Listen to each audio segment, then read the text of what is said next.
Сильный ветер стал причиной невероятно затянувшегося путешествия пассажиров рейса Сыктывкар-Нарьян-Мар. До пункта назначения они добирались вместо 1,5 часов, внимание, 3 дня.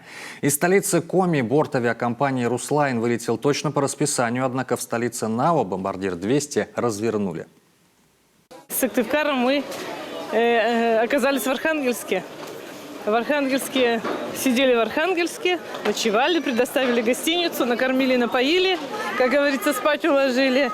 Ночью увезли нас в Екатеринбург, сутки провели в Екатеринбурге. Сегодня утром с Екатеринбурга прилетели в Нарьян-Мар, покружили полчасика, улетели обратно в Архангельск. Там часик побыли в аэропорту, и вот благополучно появились мы дома здесь через 3 дня. Примечательно, что в этот же самый момент более тяжеловесные самолеты типа «Боингов» продолжали садиться в Нарьян-Маре. Оказалось, канадские узкофюзеляжные бомбардиры в наших условиях при боковом ветре не очень-то устойчивы. И подобные ситуации в Нарьян-Маре, увы, уже не редкость. Я ненавижу самолет, ненавижу летать, меня укачивает.